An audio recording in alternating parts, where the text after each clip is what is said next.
Hey, did you know that keeping your blood sugar levels low is very important? 1 in 3 people suffer from pre-diabetes and they don't even know about it. More than 90% of adults may have blood sugar dysregulation in their bodies. My friend Danielle Hamilton is an expert on blood sugar. She's reversed insulin resistance in her body and lost weight in the process. Keeping your blood sugar low is very important to delay diseases of aging, and low sugar keeps you feeling and looking younger for longer. Make sure to check out this episode. It's very important.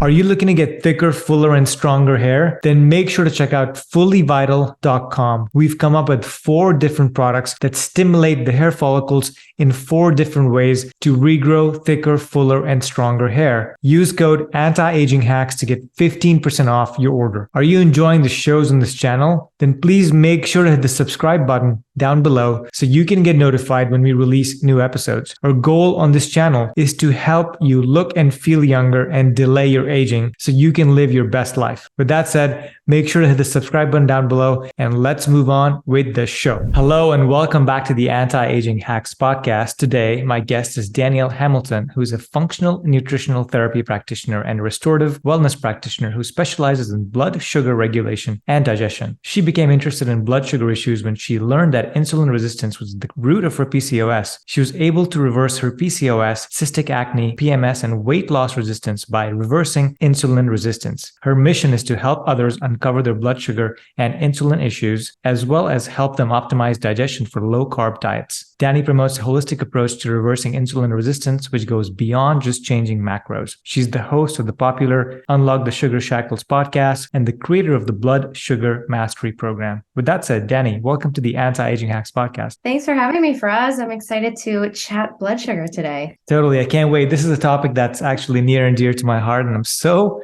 glad I found you because you focus a lot on blood sugar and you have really cool information and education that you put out. And I was looking at your Instagram the other day, like learning a lot more than I knew. So this is really cool. So with that said, let's just start with your history. Tell us about your background and how you got into health and wellness.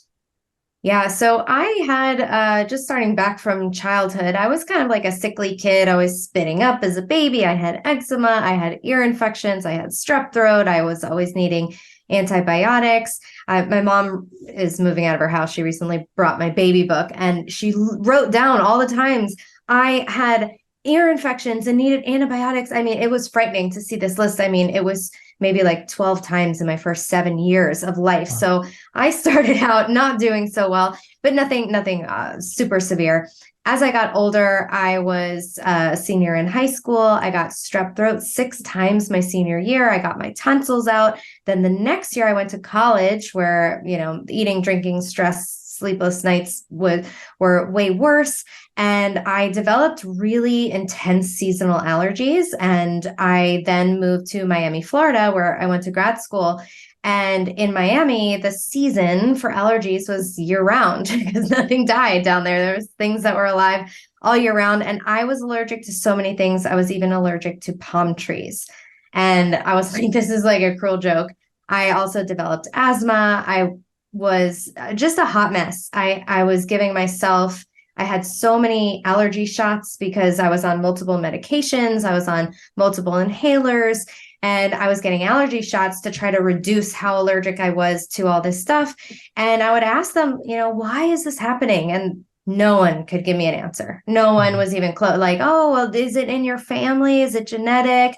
Oh, maybe it's just bad luck. And I just thought it was because my grandma got allergies late in life that, oh, I guess it's just, bad luck. But that didn't sit right with me. And because I would always question why, like I would think, how come my mom's generation didn't need braces, but everyone my age needed braces? How come, I had glasses from when I was 8 years old? What about if I were born, hundreds of years ago, they didn't have this type of technology? Like what I always just sort of saw that happening. And then I was working as other things I was struggling with. I was struggling with chronic sinus infections, chronic candida infections. I mean, just you name it. And this was my early 20s. I was not overweight, but nothing else in me was working right. A lot of PMS, a lot of acne, Just like I said, a hot mess in my early 20s. And at the time, I was working as a speech pathologist in a skilled nursing facility, so like a nursing home with a very, older clientele. And my patients were in their 70s, 80s, and 90s. And I spent so much of my day doing chart reviews and writing down all their diagnoses and all their medications because I had to put it in my documentation. And I was just starting to notice, like, oh my gosh, these people are just so sick. It's not just like, oh, hypertension, had a stroke. It was like hypertension and hyperinsulinemia and like diabetes and this and that and this and that. I mean, just the list went on of all these things. And I was like, wow, these people are so sick and they're on all these medications. And I looked at myself and I was like, well, I'm on 5 medications, inhalers. I have my, gynecologist on speed dial. I'm just like, I started to see this parallel line, or this, connect the dot line starting to form in front of me of what my future was going to look like. And so by, God's source, the universe, whatever, I got this book in my hand called, The Paleo Diet Solution by Rob Wolf.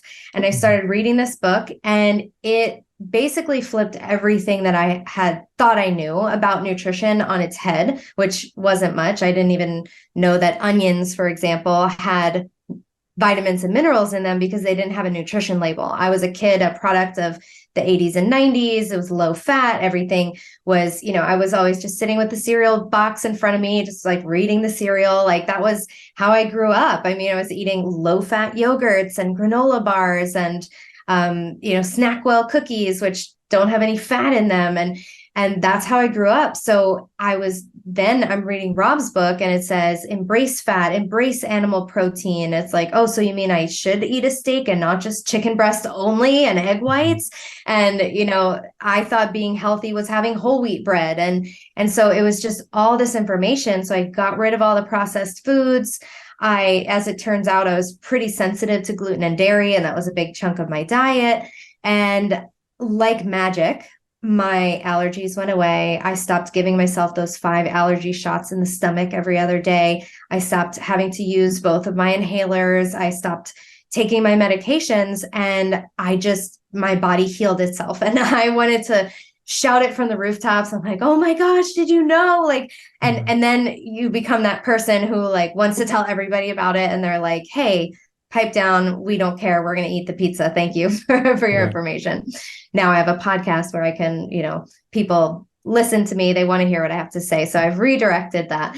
But I was really excited about all this. And so I was just consuming tons of content, listening to podcasts, reading books, reading blogs, because it was, 2012, 2013, blogs were real big. And I was just consuming all of this content and learning so much about my body. I just loved learning about nutrition and I couldn't get enough of it. And then I had a really stressful year in 2013. And all of a sudden I started to see new symptoms popping up. Like it was like I was welcomed into the wonderful world of female hormones, and I was fatigued all the time. I was waking up late, which was very uncharacteristic of me. I lost my menstrual cycle for 6 months. I was gaining weight all of a sudden. My acne, which I had always struggled with, not only was it around my menstrual cycles, but it was like it came back with a vengeance. I had been on antibiotics for it, in my teens and stuff, but I was like, I thought it was supposed to get better as you age, not worse. And so it was really bad. And I felt like I fit the description for like adrenal fatigue. And so I didn't know what was going on because this diet that just healed so many things in my health was now like, maybe it wasn't hurting me, but it wasn't making me better. So I started to research and I was kind of, Googling my symptoms. And I sort of fit under that category of polycystic ovarian syndrome, or PCOS.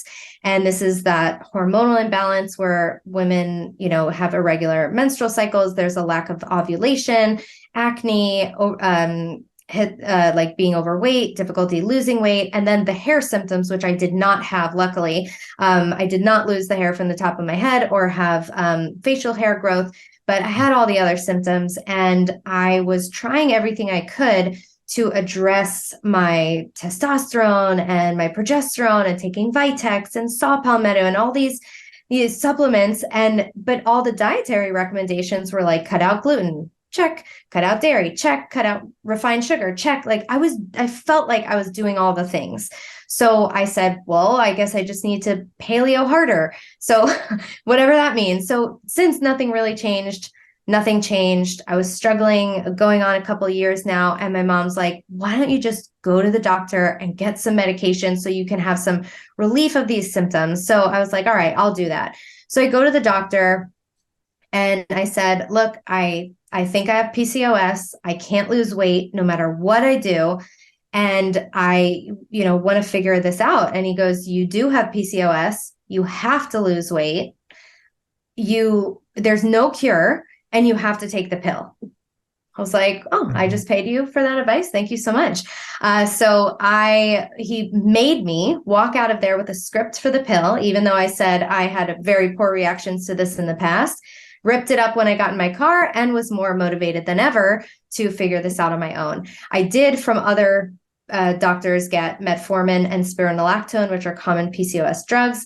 But if you look at what they do, metformin is a diabetes drug. Didn't make that connection because I knew nothing about diabetes. And spironolactone was like a diuretic. And that's also a common side effect of the ketogenic diet. So I didn't see that parallel yet, but I took those drugs, got some benefit, got off of them after a year or two. And I was like, they sort of kept me at this maintenance phase, but I'm like, I really want to get to the root. So I was listening to a podcast and I heard someone say that PCOS is the diabetes of the ovaries. And I nearly drove my car off the road. I was like, what is happening? What do you mean diabetes? At the time, I thought about, okay, what do you know about diabetes? Something to do with blood sugar, something to do with amputations. That was about as much as I knew. That was it. That was all I knew. I knew nothing about blood sugar because when I would even be reading all these blogs and listening to these podcasts, I would skip over that section. Blood sugar was confusing. It didn't feel like it related to me. I knew I wasn't diabetic, so no one in my family has it. So I'm like, I don't need to listen to this. This doesn't pertain to me. I'm not diabetic, so cool. I'll just skip this part. So I had to go back to all those missing chapters of things and start learning about this. And what I realized that I didn't realize then was that at the root of my PCOS, this hormonal imbalance, were these issues with blood sugar and insulin. And so I started to dive into that and realize, I'm like, okay, I have to have some symptoms. There have to be symptoms there that I'm not recognizing, that I'm not identifying, that would show me that there are some issues with blood sugar and insulin. So I sort of, knowing what I knew now, this new information, I looked back and I said, okay, I wake up in the morning and I'm shaky. I need to eat immediately. If I go get fasting blood work, I looked back at my blood work that I had gotten in 2013 when I went to a bunch of doctors. Every single time it was 60. I was very hypoglycemic. That's 3.3 millimoles if you're outside of the country. So I was super hypoglycemic. I remember stumbling backwards one time as I was getting in my car after the blood work. Like I had a quick, almost like a blackout, like a flash blackout, because I was about to pass out. And I just thought it was because I was a breakfast person. So I had all these sayings like, I have a sweet tooth. I'm a breakfast person. I like to snack. I'm a foodie, because I would bring food with me wherever I went.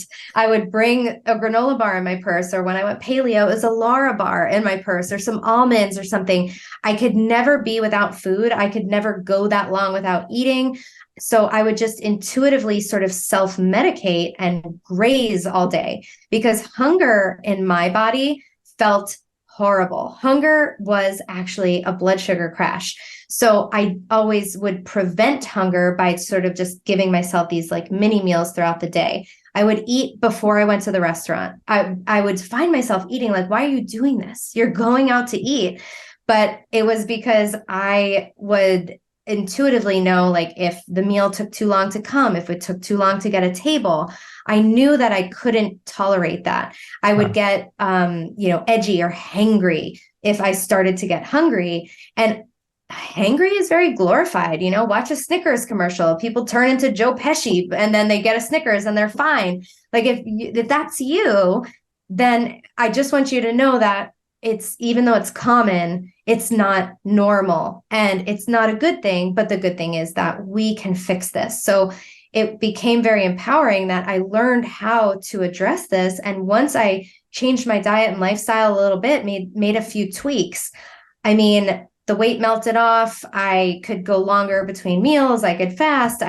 It took a while for me to get rid of my cravings. I will say that was the hardest thing for me to get rid of. It took time. It took some months of being really strict with my diet and eating and modifying things for me. But I could go longer between meals and all these things. So I got rid of, I say that I put my sugar dragon to sleep. So the sugar dragon can wake up at any time, but I put him to sleep. And the way I put him to sleep is having these balanced blood sugar levels where I'm not on that blood sugar roller coaster. And so I no longer have any symptoms of PCOS. My cycles are regular. I definitely ovulate. I don't have the acne anymore. I'm a healthy weight. That's it. So no symptoms, no diagnosis. So, so feels pretty cool to figure all that out and get off all those medications. What a beautiful story, by the way. I just want to acknowledge you for that. And then secondly, you said something that I'm sure you're teasing people with. My weight just melted off. I'm sure people listening going, wait, I want my weight to melt off just like that, Dani.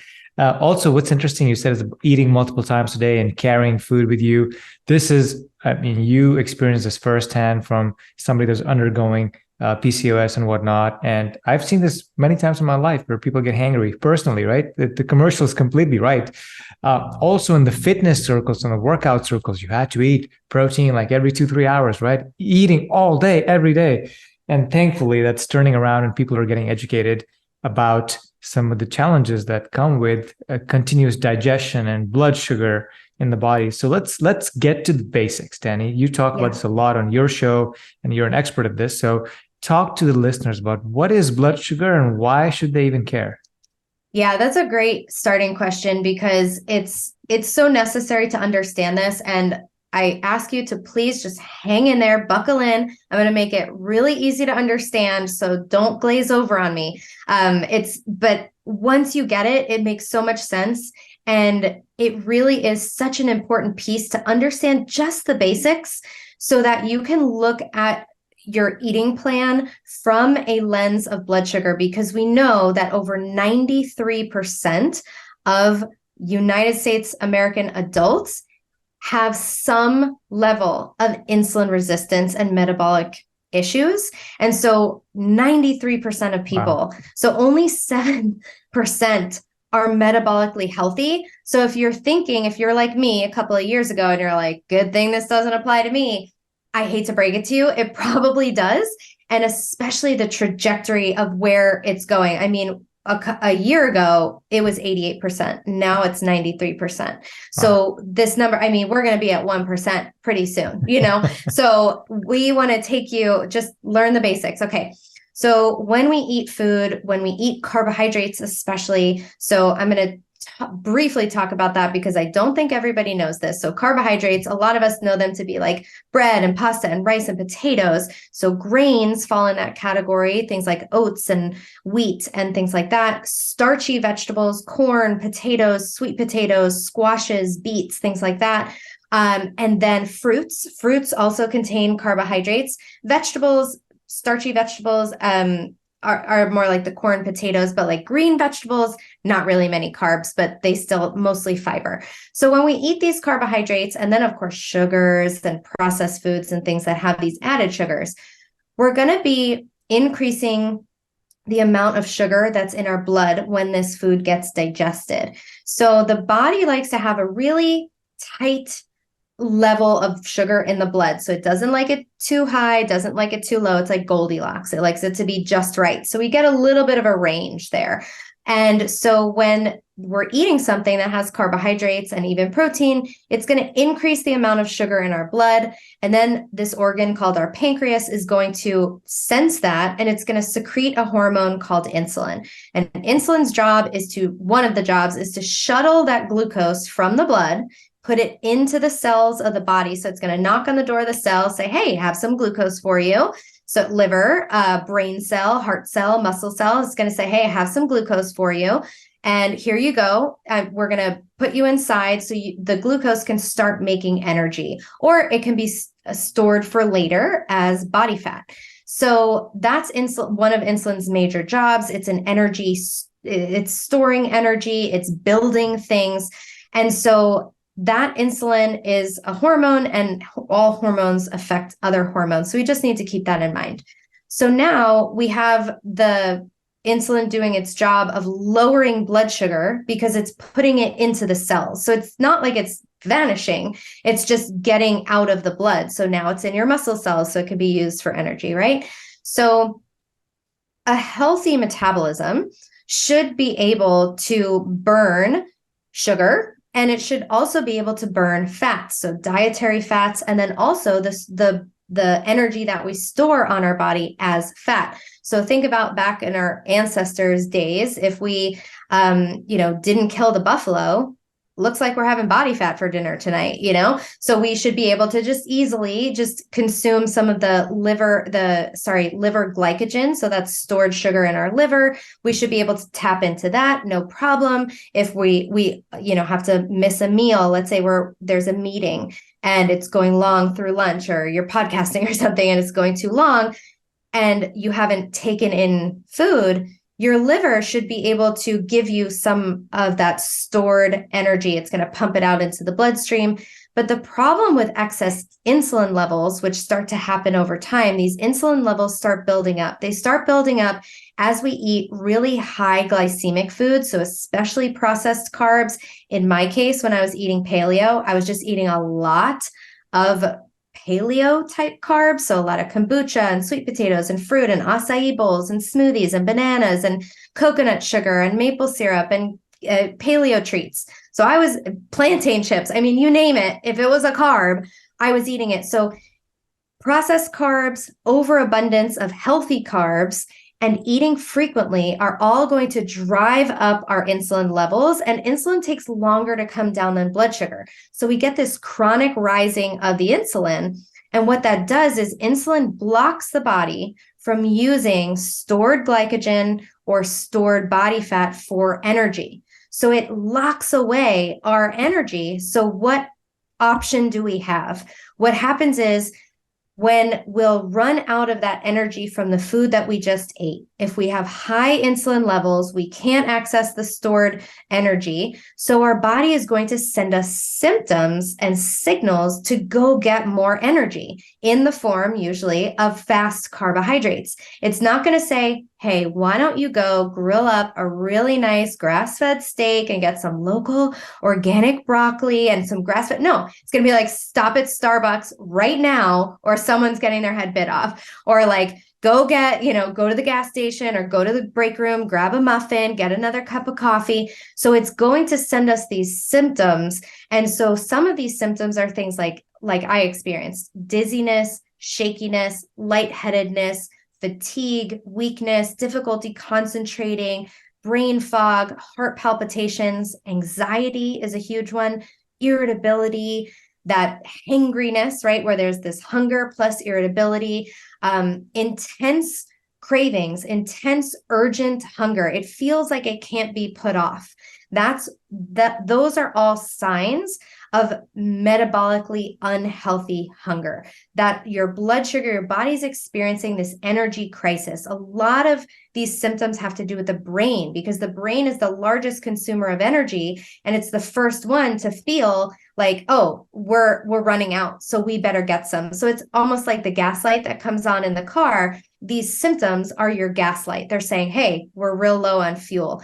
And so that causes people to have this unhealthy hunger. So these are usually the very first signs of blood sugar dysregulation. Oftentimes they happen if a meal is, or at meal times, or if a meal is like slightly delayed. So one of the things that I used to say is I could never imagine missing a meal. Like sometimes you'd hear those people saying like, oh, I think I forgot to eat lunch. And I would look at them and be like, you're either showing off or you're totally lying. Like that would never happen to me. I could never miss a meal. And like right now it's 2:07 p.m. I haven't eaten since breakfast. I'm like, oh, like I'm still fine. My brain is still working really well because I can be fueled by these other fuel sources, right? And another just important point to think about is that we think about carbohydrates like kindling on the fire. So it's like these little twigs and they just burn hot and fast. So if we're eating a lot of carbohydrates and that's our mainstay and we're avoiding fat because we're still carrying over this anti-fat dogma from the 80s and 90s, which I know is still going strong today, then we don't have any logs on our fire. So fat is like the log on the fire. So fat is the other energy source and it burns lower and slower. So it can carry us between meals. So we need to remember that fats and carbs are energy sources. Protein is like the building block, and it's not very efficient for the body to use protein for energy, though it can. It can convert excess protein into carbohydrate, so then it can be burned more easily. But that's not the main way we get fuel. So one of the big mistakes that I see people make is that they say, I need to lower my carbs. So I'm going to have chicken breast and I'm going to have broccoli because that's really low carb. It's just like fiber in the broccoli, just lots of protein. And then they're starving a couple hours later. They don't feel well. They're getting hangry. They're like, why isn't this working? I think I just need carbs. But what they don't realize is that as you lower, if you have these two fuel sources, and you're lowering your carbs, and you only have a tiny bit of carbs, and you can't efficiently burn fat because you have these high insulin levels, then you're giving yourself only a tiny bit of energy. So that's where we need to raise fats a little bit so we can say, hey, let's burn this new fuel source that's coming in. Let's burn fats. Let's learn to use this more effectively. And then your body can start learning to also burn your own body fat for fuel. So I'll stop there. Yeah. I'll pause. No, that's great. That's a great explanation. And I know that the first time I grew up only eating carbohydrates. I have an Indian background. We eat multiple types of carbs in the same meal. Like you got to have, the wheat, pitas, and then you got to have rice. Like, why are you not eating rice? Like, come on, like after you eat pita, you got to also have rice. And then you got to have dessert, which is super sugary, by the way. Yeah. And so the first time I heard about keto, I was like, somebody's out of their mind. Like, we eat fat, like fat's bad. There's no way. And then I tried it and I got the keto flu for a few days. And I just remember that when I was trying to eat a salad, just like, just some romaine lettuce and a piece of chicken breast, and I'm going, but like, that's not even food. That's a puff of wind. Like I'm telling myself I'm going to be super hungry right after. And I was super hungry right after. And over time, I learned that when I was doing that at a restaurant or somewhere else, I would just ask for a side of olive oil and I would just pour it in. I'm like, boom, here's all the calories I need. And it's going to satiate me over time. Not right away, maybe. While I'm eating, I'm probably still hungry, but wait 10 minutes, wait 20 minutes, and it's going to be gone.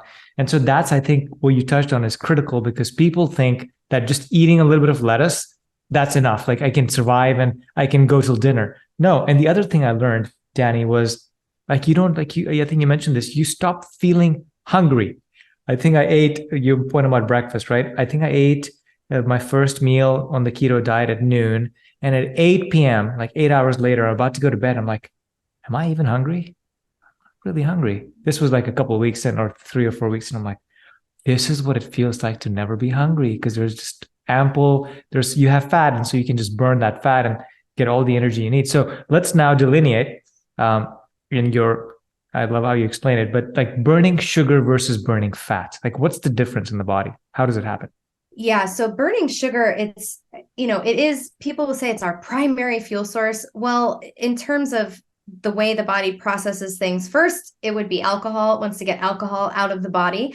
But then it would burn sugar primarily first if that is available. And burning sugar, it's kind of like a dirty fuel. You get a lot of sort of these byproducts that are sort of inflammatory, and sugar in the body is going to be an inflammatory event. So every time we eat, we spike our blood sugar. We're going to have an inflammatory cascade happen. We're going to increase these AGEs, the advanced glycation end products. They're going to drive wrinkles in the skin and things like that. So when we're sugar burning only, when we can only access that for fuel, we are going to be dependent on a steady stream of carbohydrates to keep our blood sugar up, to keep our brains energized.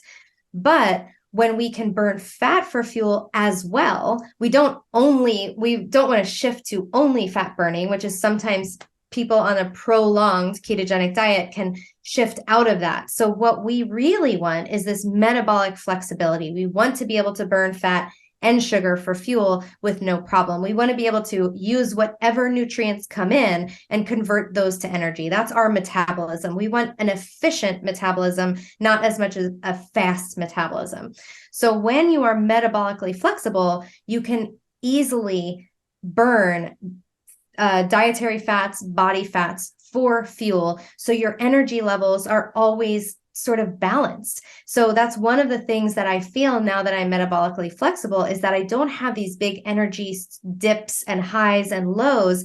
It's sort of like even keeled. I just have enough energy all day. Like I'm not even thinking about it. That was one of the biggest things that I struggled with actually my whole life, is I struggled with having enough energy, and sleep was a primary thing I needed to make sure that I prioritize in my life. And sleep is really, really tied to our blood sugar. They have a bidirectional relationship. If we have a night of bad sleep, we will wake up and be more insulin resistant the next day, meaning the insulin's knocking on the door of the cells, and the cells are like, la, la, la, la, la, I don't hear you. Or they're saying, no occupancy, we're filled up, So now this resistance is starting to happen. And so the glucose can't get where it needs to go. So it can start to build up in the blood. And so we have high insulin. We need more insulin to do the job of just the regular insulin. So now we need more and more and more to do that same job of getting the sugar where it needs to go. But all the while, what's happening is that sugar is in the blood. It's not where it needs to be. It's not in the cells. So as our body starts developing resistance to insulin, which happens rather quickly when these insulin levels are elevated, what happens is there's no energy in the cell. But there's ample energy in the wrong place in the body. It's an energy access issue. It can't get the energy to the right place. Then it can't burn the fat. So you feel hungry, you feel tired because your cells are lacking energy. So then what are you inclined to do? Eat more carbs. And it's like, I need to eat more carbs. Like I don't do well without carbs, right? Because that's all your body can use. So we want this flexible metabolism that's going to help us offset and lower those insulin levels so we can become more insulin sensitive again. So we want the flexible metabolism. We want to be able to burn fats for fuel just as well as we can burn sugar. Okay. Yeah, that's great. And so you talked about a couple of symptoms that people experience when they're starting to get dysregulated with their blood sugar, when it's not perfect. And you also give us examples of what that looks like when it's perfect. Like you have great energy, things are normal, nothing's going crazy, you're not hangry anymore. And so and I know the end point is diabetes and further. So how do individuals progress along that time frame, and what increasing amounts of symptoms and warnings is their body giving them? Yeah, so I kind of call this the diabetes and insulin resistance spectrum. You can call it a spectrum of metabolic health. I personally believe that sort of underlying the whole thing is insulin resistance getting worse and worse.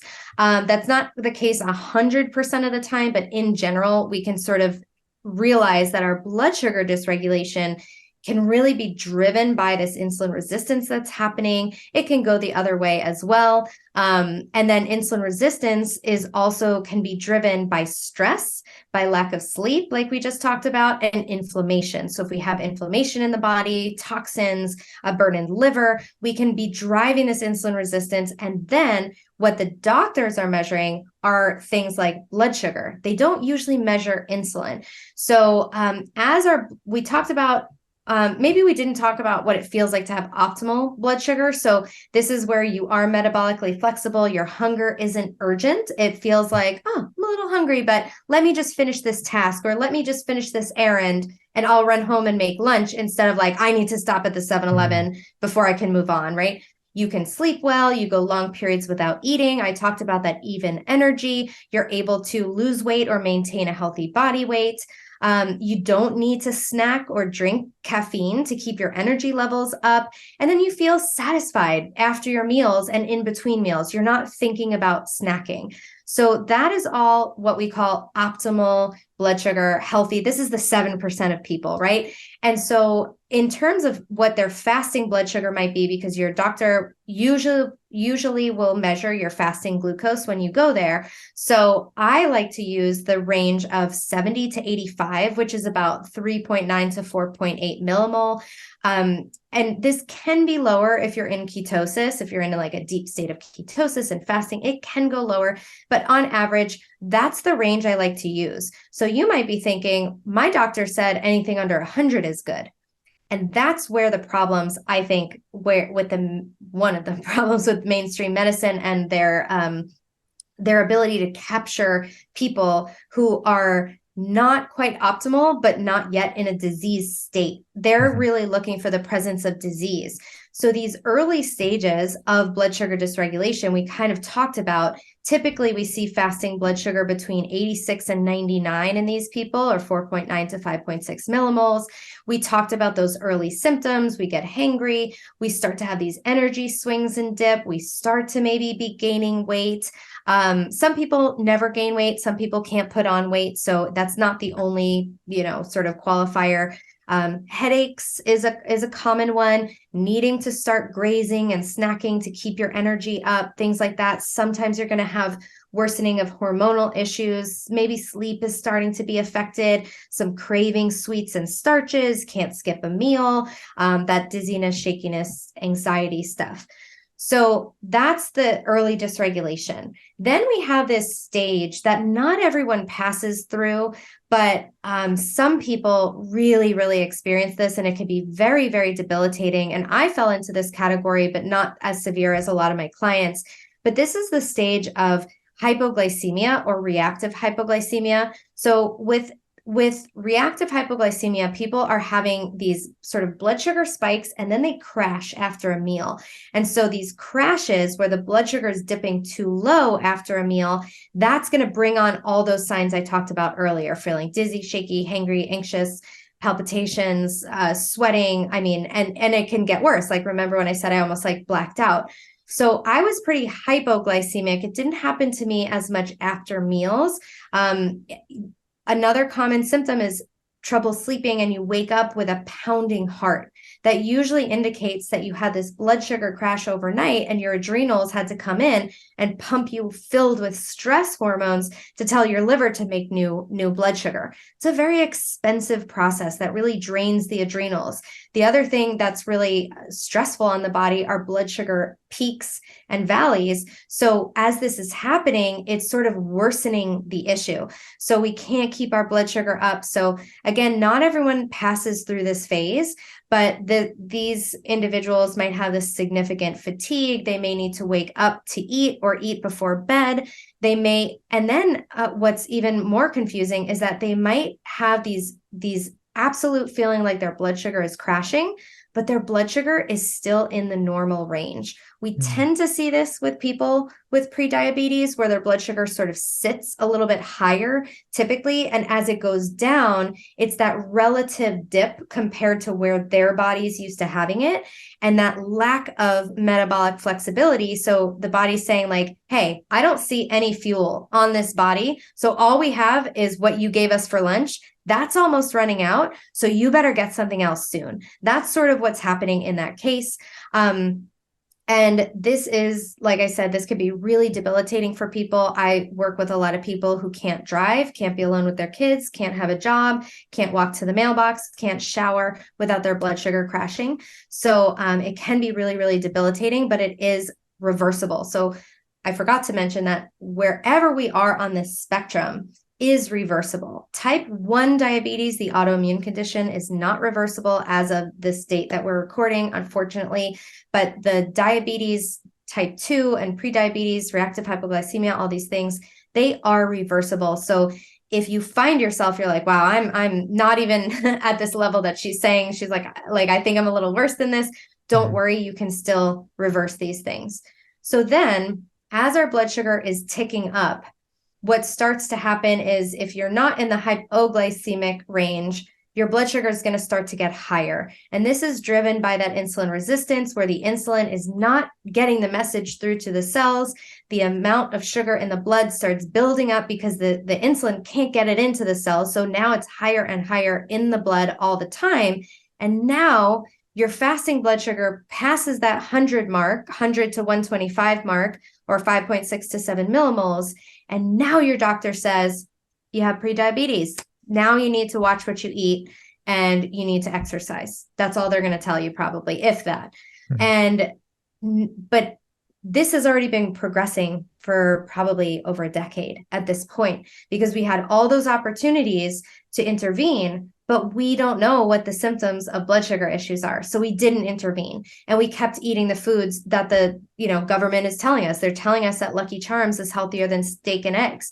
They're telling us, these crazy things in this like Eat Lancet, whatever garbage study that they did, which is just based on who knows what. So I digress. Now, prediabetes, you're likely experiencing signs of these high blood sugar. You may still dip into these lows. You might have really strong cravings for sweets and starches. You feel like you need them to feel good. You feel like you take them out, you feel like garbage. You will probably have issues with your sleep, insomnia, things like fatigue and brain fog, a lot of mood issues, depression, anxiety. Thyroid is beginning to be impacted. Fertility is beginning to be impacted. Inability to lose weight or uncontrolled weight gain, can't skip meals, acne, skin issues, increased thirst and hunger. Then we start to see the ramifications of this. We might have high blood pressure, poor cholesterol numbers, and that's where we start to have a lot of these symptoms of where the doctor would be concerned. But oftentimes they're like, oh, your blood sugar is 100, so it's not that bad. So it's probably not at the root of this. But what they're not testing for is they're not looking at insulin. And insulin, we know that the ideal range, it's not fully agreed upon, but somewhere they say 5 or below is ideal, or like 1 to 5 or something like that, 2 to 5. But people can have symptoms of insulin resistance when they're at like 6, 7, or 8. If you go to a doctor and they test your insulin, you would have to ask for it. They never, unless you have a functional practitioner, they will not test for it. And they'll say that anything under 20 is okay. And that is just not the case. That's not what we see in these functional ranges. You're going to have issues. So then the blood sugar keeps ticking up higher and higher and higher. And now it really stays elevated because of the severe insulin resistance. We have to remember that type 2 diabetes is not an issue of blood sugar. It is an issue of insulin resistance, and the blood sugar is an effect of that. So there's a lot of diabetes drugs out there that try to suppress blood sugar, even supplements that try to suppress blood sugar. But guess what? The root of the problem is not being addressed. So all of these drugs that suppress blood sugar make the disease worse, because it's not a problem of the blood sugar. We have to address the insulin issues. We can do that through addressing blood sugar. We can get at the insulin through trying to modify our blood sugar, but artificially suppressing it is not going to help. So people with type 2 diabetes, I didn't know these symptoms. We might think like, oh, so many people have diabetes. I feel like everyone should know this. We know diabetes awareness, but we're not aware of the symptoms. So every organ starts to become affected. So this is because there's receptors for blood sugar and insulin on every single cell in our body. We know it affects every cell and organ from our hair to all the way to our toes. So we can get things like cognitive decline, mood, energy issues, macular degeneration, skin wounds, slow healing, heart disease, high cholesterol, GI issues, fatty liver, other liver issues, thyroid, adrenal, hormone, reproductive issues, kidney disease, vascular issues, joint issues. So it's really where the body is, it's not like everyone's going to have the same pattern. It's really like where it hits you. So maybe where you're more genetically susceptible, but it's hard to put together these symptoms of blood sugar issues because they could be so random. They could be like, I have fatty liver and my eyesight is going, I'm forgetful, and I have swollen joints. Like that doesn't scream blood sugar issues to me, you know? So, so that's sort of how it progresses through that spectrum.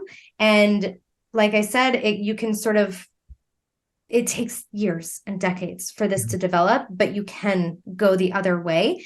The earlier you catch it, the better off you are. Yeah, that's great. Thank you for explaining the progression. It's crazy how people just, I mean, we're living our lives, trying to live our best lives, right? And we kind of outsource all of our health to the doctor.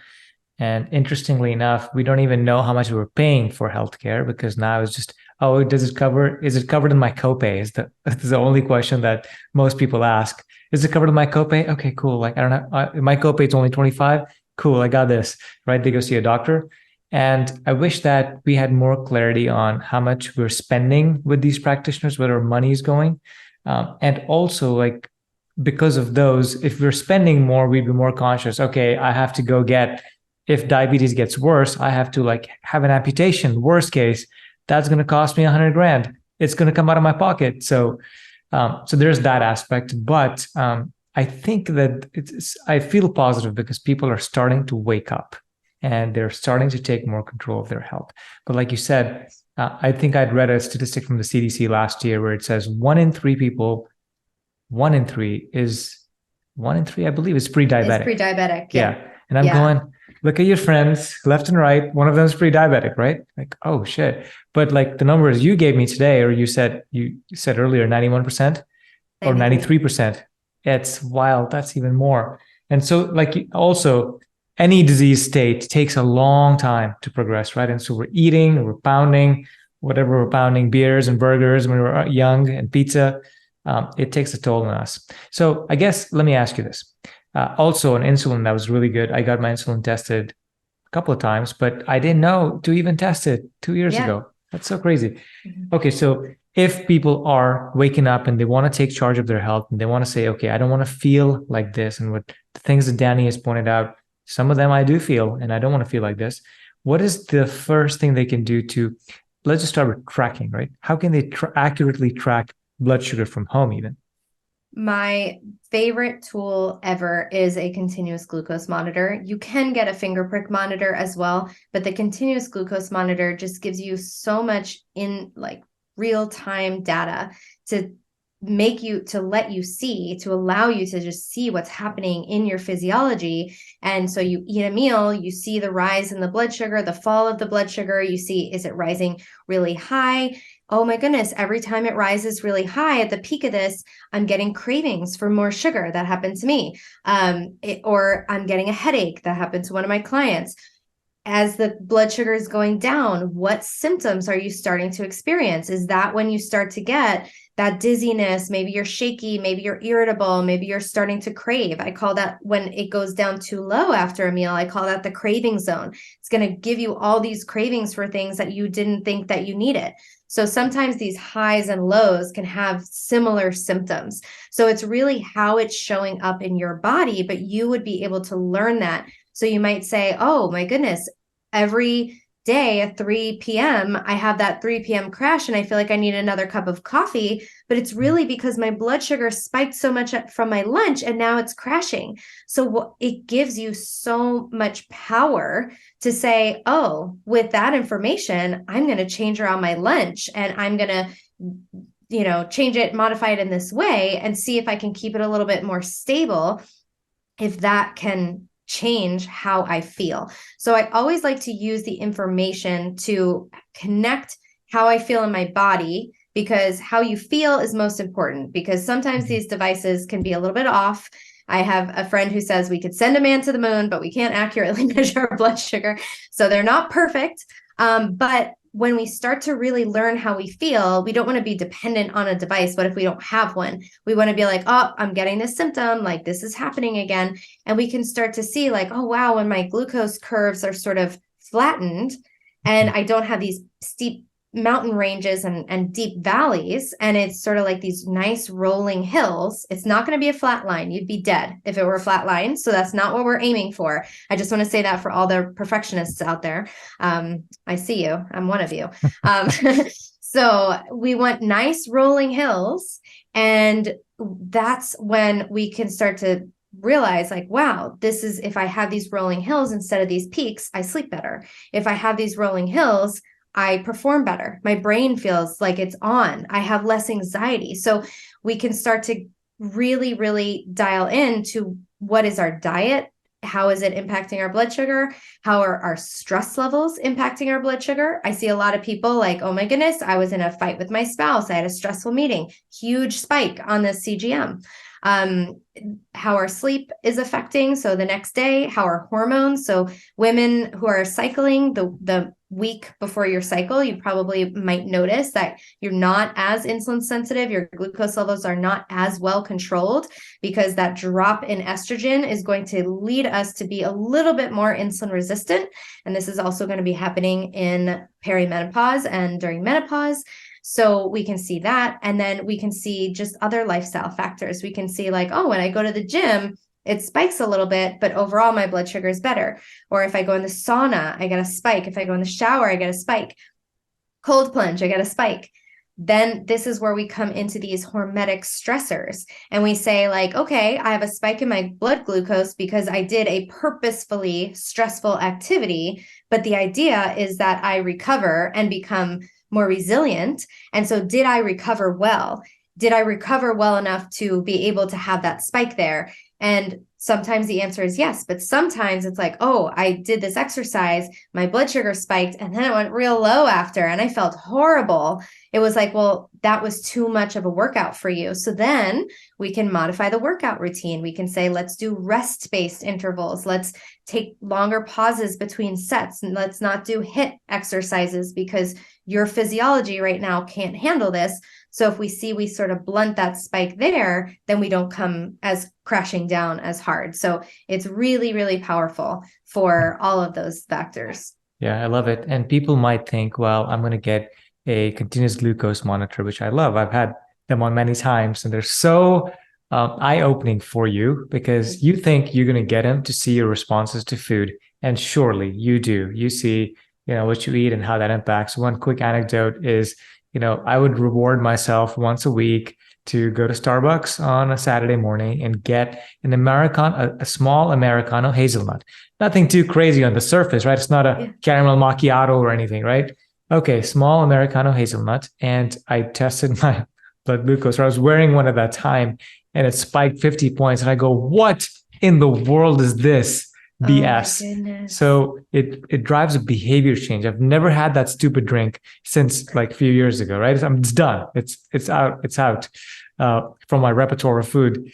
And so it will drive behavior change not only in your food, to Dani's point, but also, as she's saying, sleep and your stress and your workouts. So now you start to become hyper aware of your body, how it works, because we're all individual, right?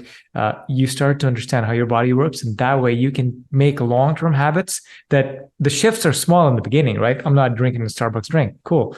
But like over time, they're going to make a massive difference to your health. Okay, Dani, you speak about being able to reverse pre-diabetes, diabetes, and getting back into optimal health at any age, which I love. So tell us how people can do that. What are some frameworks or even some ideas, tactics that people can use? So the first tip that I give, which is not as simple as it sounds, is eating real food, because our body can't heal eating processed food. The same controlled for carbohydrates, if we eat a processed food with, let's say, 20 carbohydrates and a whole real food with 20 carbohydrates, the processed food will spike us more, will spike our blood sugar more. Mm-hmm. And these foods are denatured. They're not giving us nutrients. We talked on my podcast how the body needs nutrients to run every process in the body: growing hair, feeling happy, going to sleep, having a baby. We need nutrients to drive every process, and that includes having optimal blood sugar levels. So we need to eat real foods that are going to give us the nutrients to power our bodies in the right way.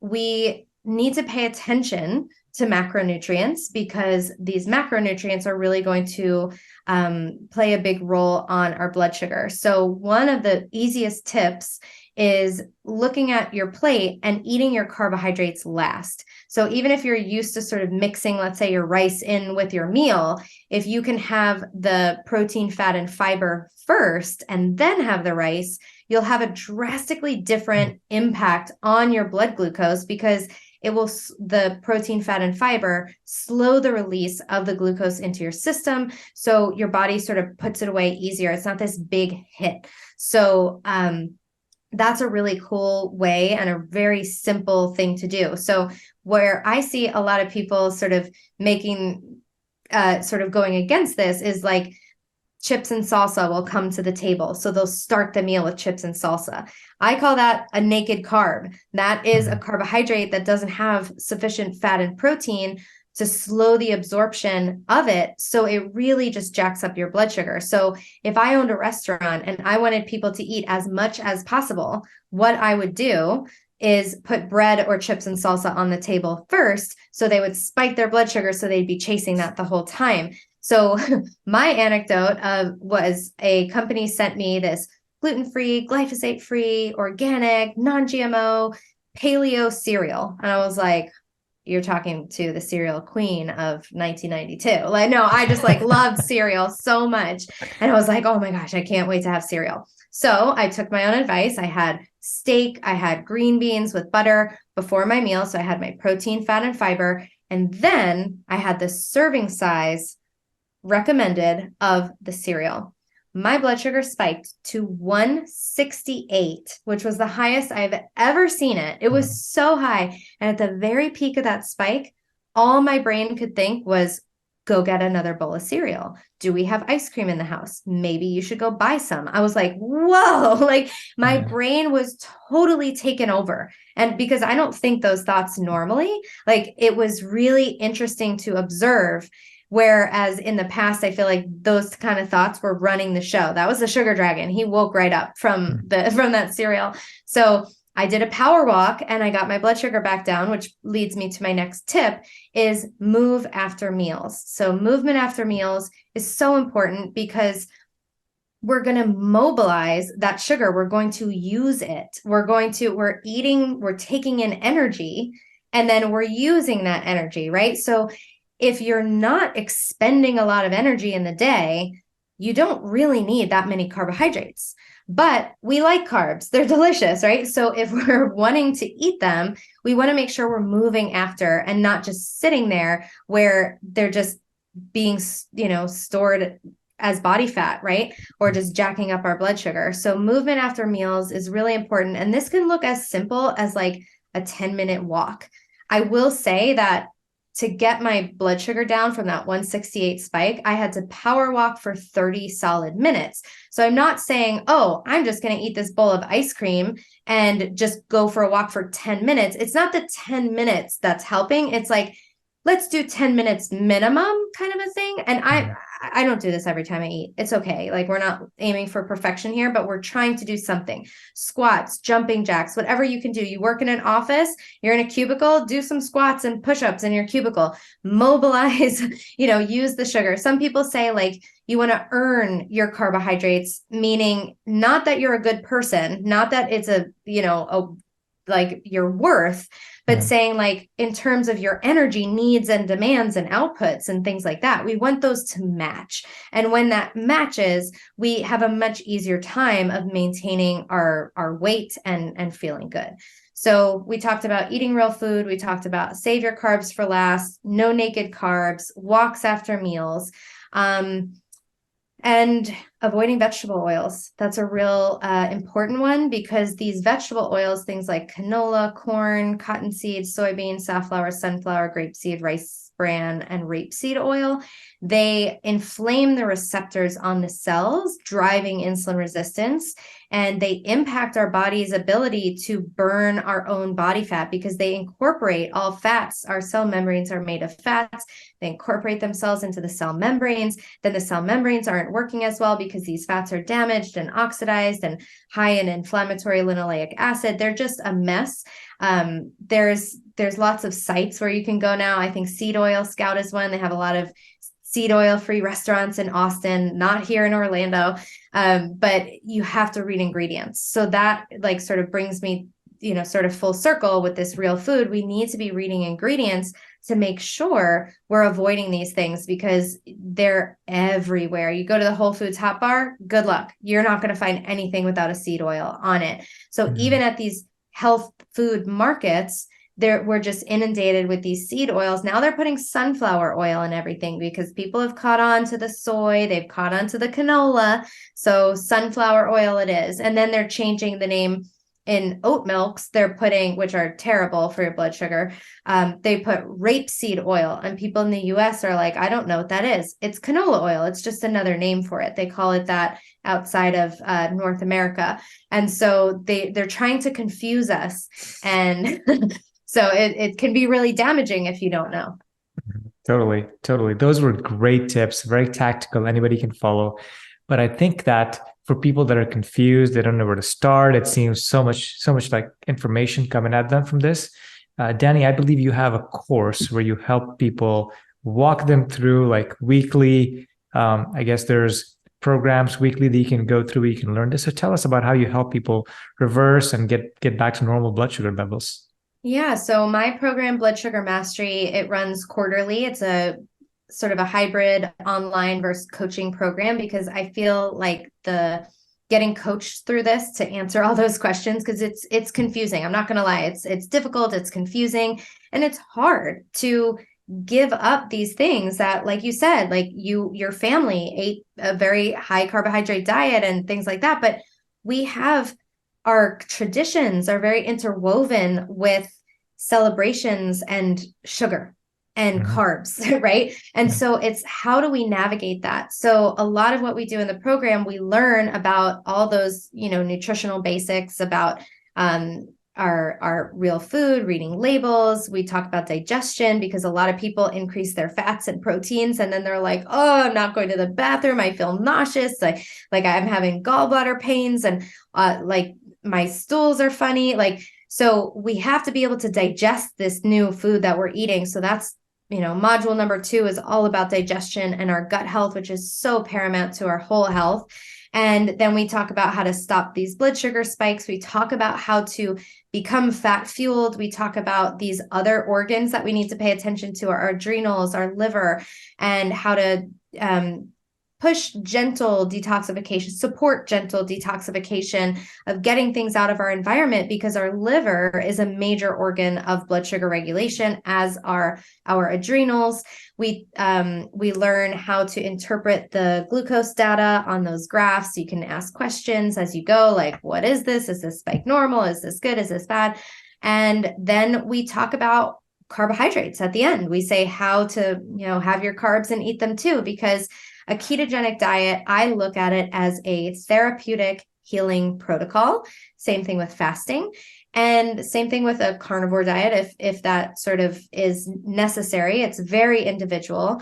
And then we want to sort of come out of that, because we don't want to stay in this perpetual winter. We as humans went into ketosis naturally when food was scarce or in winter. And that's good for a period of time to promote that adaptation, right? To get that flexibility, but we don't want to stay there. And I think a lot of people are hearing now this, there was like a push for keto. It's a fad diet. And now keto is harmful. And I say not in the way that I teach it, because we use it as a therapeutic protocol. And then we tell you when to come out of it and when to start cycling in those carbs to help our hormones, to help our thyroids, to help our menstrual cycles. So there's so many reasons. And so the whole course is very bio-individual, because I don't think there's no person that needs the same thing as the person next to them. And we have coaching calls and all sorts of stuff to help you be successful. The accountability piece, that's huge in starting any endeavor. So yeah, that's blood sugar mastery. Yeah, love it. Folks, pre-diabetes, diabetes is an epidemic of massive proportions. My father has diabetes, so this is very close to me. And from an anti-aging standpoint, you've got to lower that sugar. You keep it as low as possible to prevent it from, doing harmful things, attacking your collagen, attacking your skin, so that you can look sexy and be sexy for a long time. So that's important too. And then the future of health is going to be where you have to be more engaged in your own self. You can't just give it to the doctor and say, hey, take care of me. When my blood sugar levels hit 125, then I got to worry, right? You got to become a health detective. And it's not easy because there's so much information out there. You need people that can help you and coach you in one certain area where you say, okay, I want to tackle blood sugar for the next 3 to 4 months, right? How do I do that? I need somebody who's ahead of me, who's done it, who's helped hundreds of people. That's my new motto in life. Anything I'm trying to learn now, yes, I can Google and learn, and I'm good at reading scientific studies, but why don't I go to somebody that's done this for years, that can answer all of my questions, so I'm not like staying up till 1 a.m., like, Googling and stuff. This is wrong, and this study is wrong, and that's right. So my perspective on life now is, 1, you have to become a health detective, and 2, it's ideal to get a coach that can guide you and handhold you and make sure it's individualized for you, because one question, one objection can stop you from achieving the goals that you have. And so that's what I would say, Dani. I really appreciate what you're doing. What is this program called? Blood Sugar Mastery. Where do they go get it? On my Instagram, on my website, you can get on the wait list. So I'm very active on Instagram, Danielle Hamilton Health. That's also the name of my website, daniellehamiltonhealth.com. And my podcast is Unlock the Sugar Shackles. Definitely. So Dani talks about a lot of sugar, unlocking the sugar shackles and getting away from eating high sugar in our podcast too. So make sure to check that out. Dani, thank you so much for coming on the show. This has been a lot of information that people can use to improve their lives on a day-to-day basis. So thank you. Thanks for having me, Faraz. It's been lots of fun.